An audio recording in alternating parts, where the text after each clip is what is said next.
It's Tim Albright with AVNation with an AVNation special celebrating International Women's Day the entire month of March. You heard me right.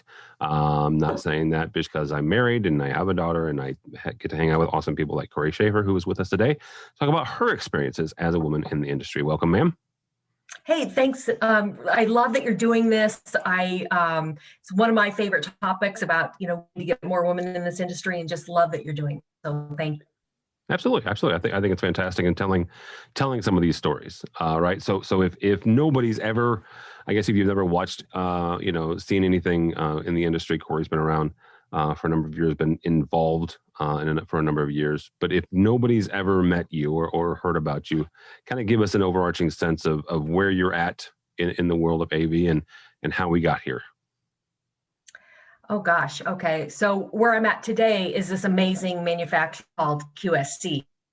And I've been at QSC for about 5 years. And I'm in a role of alliances and market development. So I spend my time today talking with platform companies like Microsoft, Zoom, Google, Cisco, and other companies that we align with to come to market with a solution and just make sure we meet the needs of the customer. And gosh, how I got here, I guess, many people in the AV industry come at it from the side of music, right? So they play a musical instrument, et cetera. I mean, so much musical talent in our industry. I have none of that. The only thing I play is the stereo, and I do play it loud. But I was fortunate enough to find this industry many years ago, and I really just fell into it. So it was back when an advertisement would be put in a newspaper. So I answered an ad in the paper because I went to school and I was working a couple part-time jobs, and this was a job that was with a manufacturing company in the AV industry and they were looking for someone in marketing, and that was something I was interested in. So I applied, and funny thing, they did not hire me the first time. So they hired someone else. I just went on my merry way.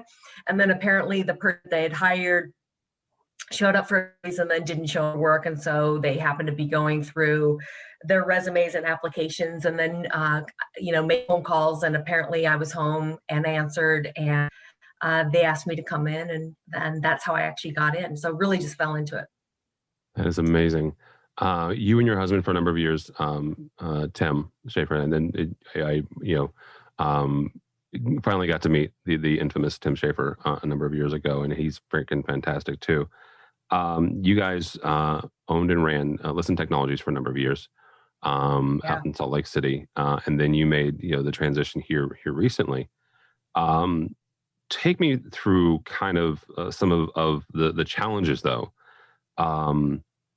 From those either those early days or even later in your career, when it comes to to being a woman in the AV industry, and the reason I want to highlight this part is in doing the interviews that we did for Black History Month, one of the young ladies that we talked to, she said when she interviewed her HR manager said, look, that this is a male dominated industry, and it's not just male, it's primarily white male, and it is. I'm not saying good or bad, that is what it is, right?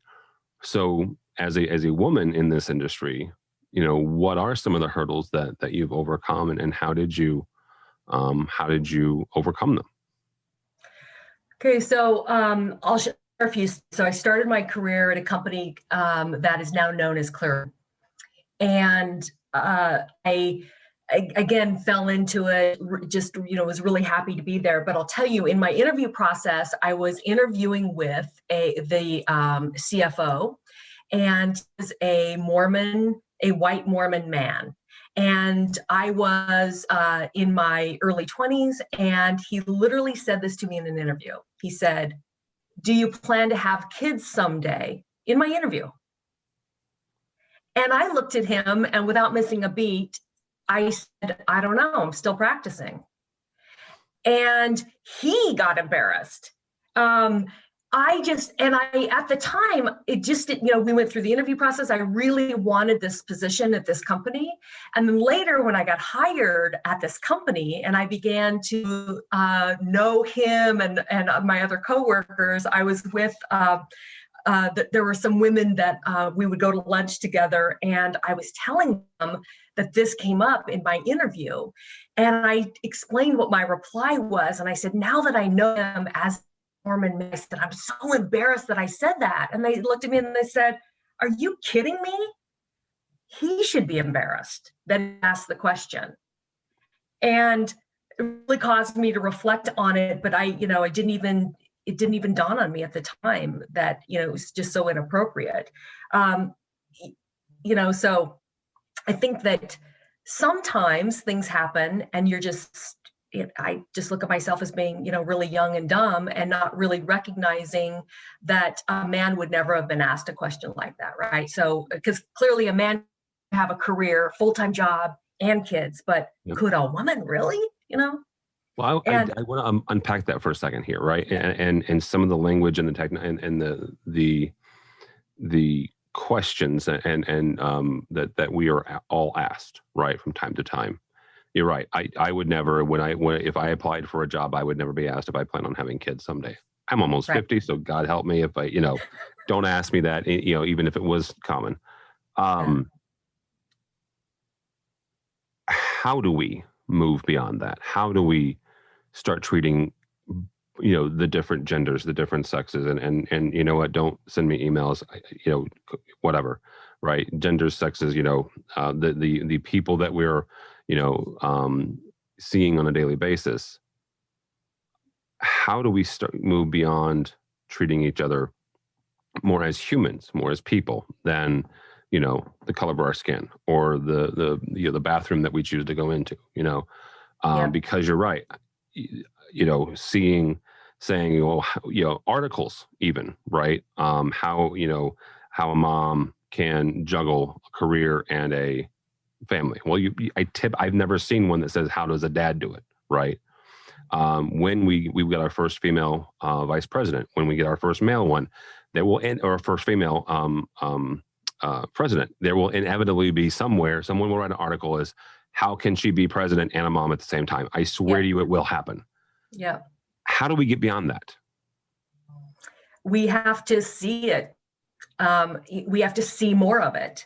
So that it becomes the norm. We have to see more women in today, I just don't, it's certainly not going to be asked in an interview today, right? But, and also, why can't a man, why is it expected that the responsibility of family is only for the mom? I have an amazing husband, and let me tell you, I would say he's probably more nurturing and did more in raising our kids than, he was just really amazing and a true partner, and I just think we have to see more. You can't be it if you don't see it. And the more we see it, and so that's one factor. And I think another factor is we have to call it out, because sometimes people say stuff and they don't recognize that it's maybe something they would never say to a man or someone else. So we have to be calling that out so that we can turn the mirror in on ourselves, right? And really see our blind spots, because I think some of this is somewhat innocent, but a lot of it's not innocent. And so, innocent or not, we have to call it out. We just have to. No. When you talk with young women, and one of the things that I admire so much about you is you are very giving of your time and your wisdom of again, being a woman that's in this industry. But you've mentored several women, and several of them are my friends, right? So I know for a fact that you're giving with your time. As you talk with these young women, or if you talk with young women who are coming up now, right, that are just getting into the industry, what advice would you give them on how to overcome some of these challenges and hurdles that they're bound to face? I think it's first of all, thanks for being kind. And I would just say that, as I got into the industry and plowed through, a lot of the things I did, I just really plowed through it. And I remember early on, there was a woman in an executive position that probably could have helped me, and yet she didn't. And so I want to provide a different experience than I had, right? So it's just to try to uplift, and uplifting other women or giving women an opportunity actually helps me certainly more than it helps them, because it sure makes me feel good, and really that's why I do it. And I think the advice when it comes to obstacles and things like that, it's like I try to communicate that if this obstacle comes up, here's maybe how to overcome it. So just rehearse it and come through it, because then when it happens, they're able to weather it and know and kind of have it be muscle memory, so to speak. So comments and issues that come up, so that they're prepared when the obstacle is in front of them. And you can't prepare for everything, but there are many things you can prepare for. And I would say that, I had one of my obstacles was, quite frankly, just opportunities weren't really given as freely as they were to my male counterparts, even though an opportunity be presented. And I remember one distinctly where myself and this other person, this male, we were both interested in the role. And I was automatically put in, well, you'll be the supportive role, right? So you'll be the support for this person. And I literally just asked why. And the person that was kind of setting this up said, oh, well, he has more experience. And I didn't stop. I said, why? What experience? And the example that was given to me wasn't experience in the roles that we were being placed in, right? So I really counted it. And at the end, I didn't win that argument, which was okay, right? I did fall into a supporting role, and I just kept my, head down and worked hard. And at the end, I did get the role I wanted, but I had to really work and earn it, prove myself, when before it was just kind of offered and given. So I think, obstacles are going to come up, and I think not everyone has the personality like I do where they would question the why. So my goal with other women, my daughters included, is that we rehearse and we talk about possible obstacles. We talk about, like, I have a daughter who recently gave me a beautiful grandson, but she was an installer at an AV company. And, I just said to her, look, this is a male dominated industry. Here's what's going on, et cetera. And I mean, we just have the conversation, which I'm sure, many people of color have to have, with their family, right? About, yes, it's not fair. Here's potentially what's going to happen. Here's some things you think about on how to handle it, et cetera.